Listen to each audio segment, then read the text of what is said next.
Halo pemirsa, kembali bersama saya Esti Widyasari dalam iNews Kalimantan Barat. Hari ini kami akan menghadirkan sejumlah informasi menarik dan penting lainnya yang telah dirangkum oleh tim redaksi kami. Di antaranya, Polres Ketapang bersama Polsek Tumbang Titi menangkap pengedar narkoba yang diduga dilakukan seorang guru sekolah dasar berstatus PNS beserta anaknya di rumah dinas guru.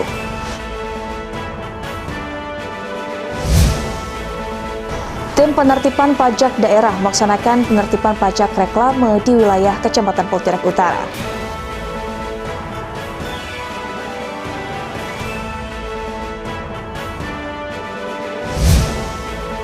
Dan intensitas hujan yang tinggi menyebabkan ratusan rumah di 4 kecamatan Kabupaten Ketapang masih terendam banjir.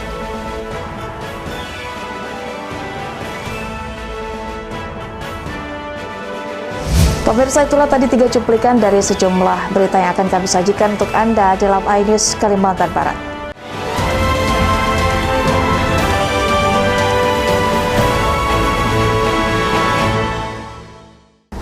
Kita langsung ke informasi pertama. Pemirsa, Polres Ketapang bersama Polsek Tumbang Titi menangkap pengedar narkoba yang diduga dilakukan seorang guru sekolah dasar beserta anaknya. Dari hasil penggeledahan, polisi mengamankan narkoba, sejumlah uang dan barang bukti lainnya di rumah dinas guru di Kecamatan Sungai Melayu.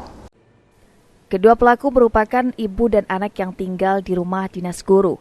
Pelaku pertama merupakan seorang guru pegawai negeri sipil berinisial ML berusia 54 tahun, dan pelaku kedua merupakan anak ML berinisial OP berusia 26 tahun. Kedua pelaku berhasil diamankan ketika petugas menyamar sebagai pembeli. Dari hasil penggeledahan, polisi mengamankan sejumlah barang bukti, diantaranya sabu seberat 0,3 gram, alat timbangan digital, kantong klip plastik transparan, seperangkat CCTV, 1 pucuk senjata airgun beserta 1 magazine, hingga uang tunai berjumlah Rp5.500.000. Kapolres Ketapang AKBP Yani Permana mengatakan, setelah dilakukan penyelidikan pelaku OP, anak dari oknum guru PNS ini merupakan residivis, dan di rumah dinas guru tersebut pelaku memasang seperangkat kamera pemantau untuk mengawasi daerah di sekitar rumah dinas tersebut. Anggota kita, Polsek Tumbang Titi, melakukan proses transaksional dengan yang bersangkutan, dan kita tahu keterlibatan seorang oknum guru ini di rumah dinas guru bersama dengan putranya. Ternyata putranya juga seorang residivis. Begitu kita lakukan proses pengungkapan di situ dan transaksi, ternyata kita dapatkan barang bukti berupa yang diduga sabu dan beberapa barang bukti lainnya, termasuk airsoft gun.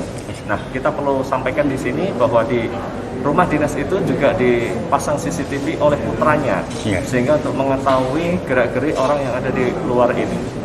Nah, untuk ibunya juga mengetahui bahwa putranya adalah seorang pemakai, dan itu melakukan proses jual beli di rumah dinas tersebut. Dari hasil pendalaman, penyelidikan, dan pada saat itu juga kita diketahui oleh beberapa saksi, dan ibu ini adalah ikut serta di dalam proses penjualan dan terlibat. Menurut pengakuan ML yang telah menjadi PNS sejak tahun 1993, yang mengedarkan narkoba adalah anaknya OP yang juga sekaligus pemakai. Sebenarnya saya itu kurang tahu, karena dia itu terutama mental. Dia itu suka marah-marah, suka banting-banting barang, jadi saya itu memang tidak begitu menghiraukan apa yang dia lakukan. Selain jual, anak ibu makai juga di rumah, Bu? Makai. Ibu makai nggak, Bu? Tidak. Ibu udah makai. Tadi katanya kan nggak tahu, tapi kan ibu tahu anak ibu makai dari mana, Bu? Setelah ditangkap ini saya tahu.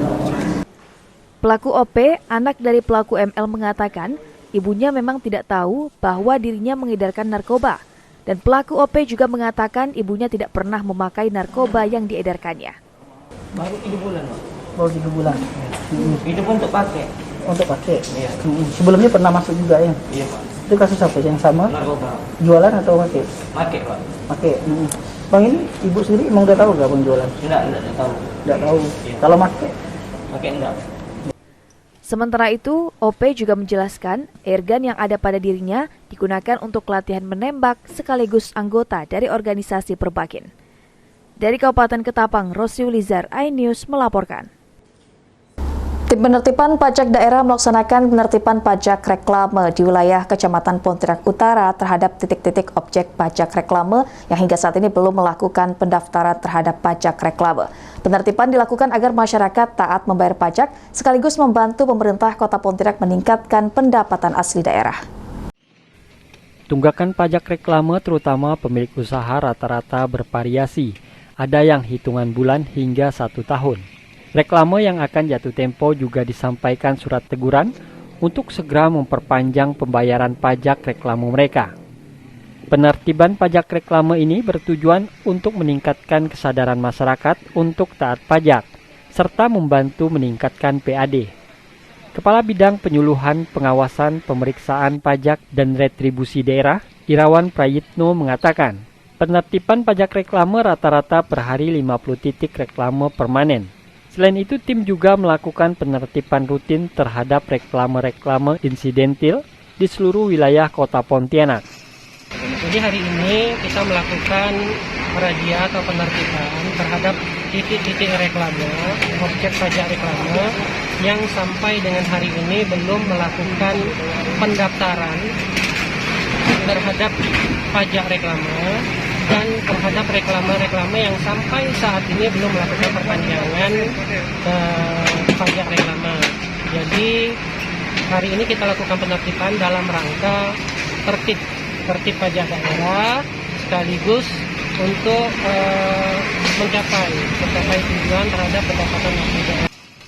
Irwan menambahkan, bagi reklame yang sudah kadaluarsa, ditempel stiker peringatan untuk membayar pajak. Penertiban reklame ini masih bersifat himbauan kepada masyarakat. Pajak reklame sendiri ditargetkan kurang lebih tahun ini 14 miliar rupiah. Dari jumlah total target PAD, dari sektor pajak daerah sekitar 358 miliar rupiah. Dari Pontianak, Barlian Pasore iNews melaporkan. Intensitas hujan yang tinggi menyebabkan ratusan rumah di 4 kecamatan Kabupaten Ketapang masih terendam banjir dengan ketinggian rata-rata air 70 cm sampai 100 cm. Tim reaksi cepat BPBD Kabupaten Ketapang bergerak untuk membantu warga yang terdampak banjir. Berdasarkan data yang dirilis BPBD Kabupaten Ketapang, 4 kecamatan saat ini masih terdampak banjir, yaitu Kecamatan Jelai Hulu dengan 2 desa yang terdampak. Di Kecamatan Sandai, 2 desa dan 22 rumah ikut terendam banjir. Di Kecamatan Sungai Laur ada 2 desa yang terdampak sebanyak 43 rumah dan 93 rumah terdampak banjir. Sementara itu banjir paling parah berada di Kecamatan Nangatayap. Di 6 desa terdampak sebanyak 1.301 rumah ikut terendam dan 794 rumah terendam banjir. Kabid Kesiapsiagaan BPBD Kabupaten Ketapang, Uti Rustam Effendi mengatakan, 4 kecamatan terdampak banjir dan saat ini tim BPBD Kabupaten Ketapang masih di lokasi untuk membantu warga yang terdampak banjir. Salah satunya di Kecamatan Jelai, yaitu di Desa Asam Jelai, Kecamatan Nangatayap itu ada 6 desa, Kecamatan Sandai ada 2 desa, dan Kecamatan Sungai Laur itu ada 2 desa. Jadi untuk kondisi terakhir di Desa Nangatayap itu ketinggian air di jalan poros itu kurang lebih 60 cm ya. Sementara tim dari kita, tim dari anggota BPBD masih di lokasi untuk mengupdate situasi terkini. Kasih Mitigasi BPBD Kabupaten Ketapang, Lauri Karyadi menjelaskan, untuk ketinggian air per kecamatan rata-rata 70 cm sampai 100 cm, dikarenakan intensitas curah hujan yang tinggi yang menyebabkan air sungai meluap. Yang pertama, pengaruh paling utama itu adalah faktor cuaca, karena posisi sekarang cuaca kita di saat musim hujan. Yang kedua, itu adalah meluapnya bantaran sungai yang ada di wilayah tersebut. Ya, secara langsung itu akan mengganggu juga aktivitas masyarakat di daerah tersebut. Banjir ini juga mengganggu aktivitas masyarakat sehingga menyebabkan kendaraan roda 2 tidak dapat melintas daerah banjir. Dari Ketapang, Kalimantan Barat, Rosi Ulizar iNews melaporkan.